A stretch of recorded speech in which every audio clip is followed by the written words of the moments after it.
चलिए class 10 physics chapter पहला का अवतल दर्पण द्वारा बता दिए थे। उत्तल द्वारा आवर्धन है, आवर्धन का व्यंजन। अवतल दर्पण के द्वारा बताए थे आवर्धन का सूत्र, आप बता रहे हैं आपको उत्तल दर्पण के द्वारा। ये विशेष प्रतिक्रिया है, ये चित्र बना हुआ है। विशेष प्रतिक्रिया मतलब इसके बारे में लिखा है। एम और एम डैश एक उत्तल दर्पण है जिसका ध्रुव P वक्रता के मुख्य फोकस, F वक्रता के C वस्तु जो है दर्पण के सामने है, एवं जो P और N क्या अनंत, ये किसका चिन्ह है अनंत। P ध्रुव और अनंत के बीच है जिसका प्रतिबिंब D P और F के बीच बनता है ना। फिर करना है प्रतिबिंब की ऊंचाई। आवर्धन का तो वही होता है, सिर्फ वो अवतल था, ये उत्तल है। सूत्र तो वही होता है, परिभाषा वही होता है, प्रतिबिंब की ऊंचाई बटा वस्तु के ऊंचाई के अनुपात को आवर्धन कहते हैं। बस समझ रहे हैं। तो प्रतिबिंब की ऊंचाई या वस्तु की ऊंचाई मतलब ये दोनों जिस आकृति में है उस दोनों त्रिभुज को समरूप करेंगे, समरूप त्रिभुज की संगत भुजा समानुपाती होगा। तो प्रतिबिंब की ऊंचाई इस त्रिभुज में है, वस्तु की ऊंचाई जो है इस त्रिभुज में। तो इस दोनों त्रिभुज को क्या करेंगे, समरूप करेंगे। समरूप करने के लिए एक को दो कोण बराबर करना है। तो इस त्रिभुज में ये कितना है 90, इस त्रिभुज में ये कितना है। एक बात बताइए तो, एक के कोण बराबर और बताइए तो, और आपको पता चल रहा है कि बराबर है। इस त्रिभुज में 90, इस त्रिभुज में 90, इसके बाद पता नहीं चल रहा है, मैं तो बराबर है भी नहीं, बराबर है भी नहीं। तो एक स्टेप आपको बेसी चलना पड़ेगा, एक स्टेप आपको बेसी चलना पड़ेगा। देखिए कैसे बराबर करना है। ये तो कंफर्म है 90 कंफर्म है जी। देखिए ये अपतित किरण है, परावर्तित किरण, आपतन कोण परावर्तन कोण के बराबर, ई कोण बराबर ई कोण, ये दोनों कोण बराबर। समीकरण जब दो रेखा है ना, जब दो रेखा जिस बिंदु पर काटती है तो समूह कोण की होता है, ये रेखा ये रेखा, ये दोनों कोण कौन है समूह कोण, समूह कोण की होता है समान। ई दोनों बराबर, ई दोनों अब पहले से ई दोनों बराबर, तो ई दोनों बराबर होगा ना, होगा कि नहीं होगा। अरे ई दोनों का है बराबर, प्रकाश के परावर्तन के नियम में समीकरण ई दोनों का है बराबर, ये समूह कोण है जी। देखिए ना ई लेनी है, ई लेनी है, ई लेनी है, ई लेनी है, जिस बिंदु पर काटते हैं इसका समूह कोण बराबर होगा। समीकरण 2, समीकरण 1 में भी ई दोनों आ रहा है और समीकरण 2 में भी ई दोनों आ रहा है। ई जो 1 में भी आ रहा है 2 में भी आ रहा है कि नहीं, दायां साइड बराबर बायां साइड, पहले उसी से चलना है। तो चूंकि ए पी ओ अपतन कोण बराबर परावर्तन कोण P N O P G, O P का है बराबर परावर्तन के नियम से, परावर्तन के नियम से। कोई दिक्कत।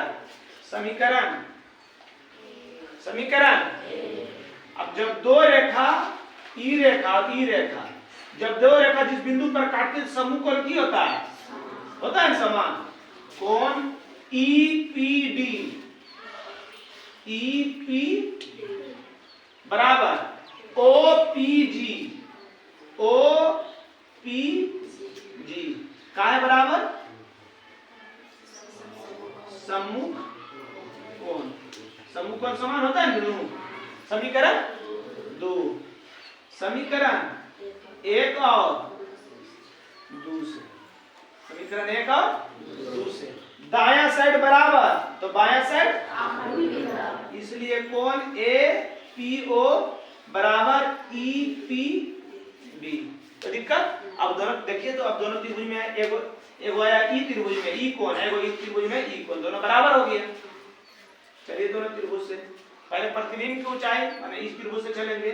त्रिभुज पी डी ई तथा त्रिभुज ए ओ पी से है ना, एगो ई त्रिभुज से एगो ई त्रिभुज से। ई त्रिभुज में ई कितना है अरे नहीं जना रहा है, 90 जना रहा है जी। तो बोलो ने कौन सी EDP, EDP जो कोण बनता है जहां पर उस बीच में लिखाता है, इसे पता है ना। और ई कोण AOP, AO काहे बराबर है 90 डिग्री। इस कौन सी की है APO बराबर EPD,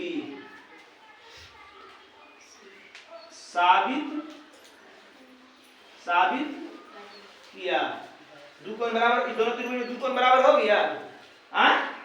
तो कोण समरूपता, कौन त्रिभुज PDE समरूप त्रिभुज AOP। हम जानते हैं समरूप त्रिभुज की संगत भुजा, इस त्रिभुज का लंब ले रहे हैं D, इस त्रिभुज का लंब लेंगे, काटने ना जी। इस त्रिभुज का आधार लिए, इस त्रिभुज के आधार लेंगे, कोई दिक्कत?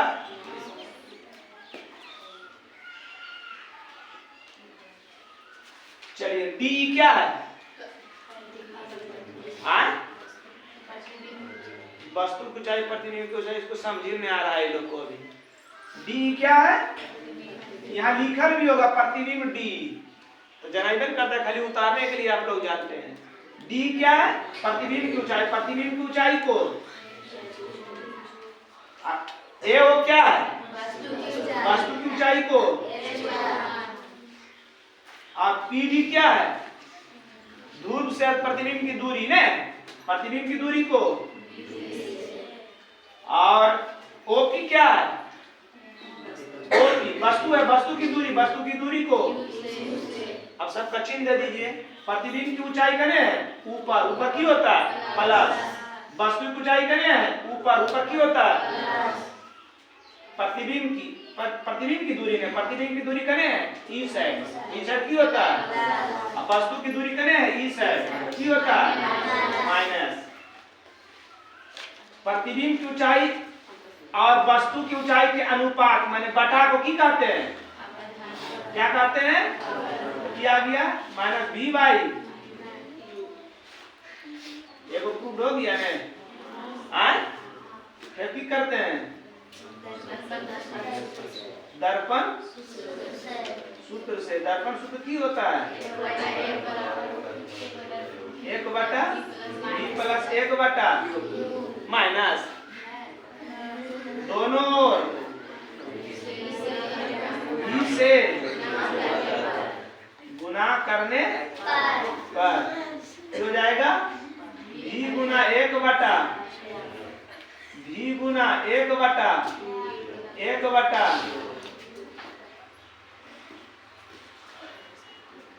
1/, V गुना 1 करेंगे बटा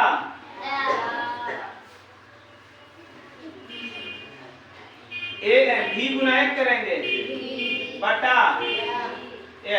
जनाता है V गुना 1 करेंगे बटा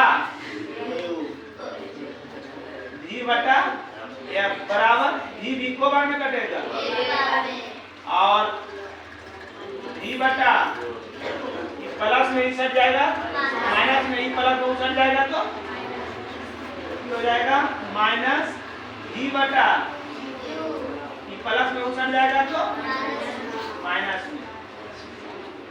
इसलिए V बटा U किसका सूत्र है? माइनस V बटा U, माइनस में है, माइनस V बटा U किसका सूत्र है? आवर्धन के बराबर 1 माइनस V बटा, समझ गए? कुछ नहीं करना है। प्रतिबिंब की ऊंचाई और वस्तु की ऊंचाई जिसमें रहेगा वो दोनों त्रिभुज से चलेंगे, इस त्रिभुज से चले, इस दोनों त्रिभुज में के कोण बराबर हमको लग रहा था, तो पहले हम चल दिए प्रकाश के परावर्तन के नियम से आपतन कोण परावर्तन कोण के बराबर। और जब दो रेखा किसी बिंदु पर काटती है तो सम्मुख कोण समान होता है, बता रहे हैं नोड़ी गोद के नीचे देख रहा है, सम्मुख कोण समान होता है। समीकरण 1 समीकरण 1 और 2 में देख रहे हैं एक साइड बराबर है तो दाएं साइड बराबर तो बाएं साइड, अभी दोनों त्रिभुज से चले ये दोनों 90, आई साबित किए। कौन कौन समरूपता दोनों त्रिभुज समरूप हो गया, समरूप त्रिभुज के संगत भुजा समान। एक बार प्रतिबिंब की ऊंचाई लिए, एक बार वस्तु की ऊंचाई लिए, प्रतिबिंब की आधार लिए, दूरी लिए, वस्तु की दूरी लिए, है ना, दोनों त्रिभुज में ले लिए, मान रख दिए। समझ गए? चलिए उतार लीजिए।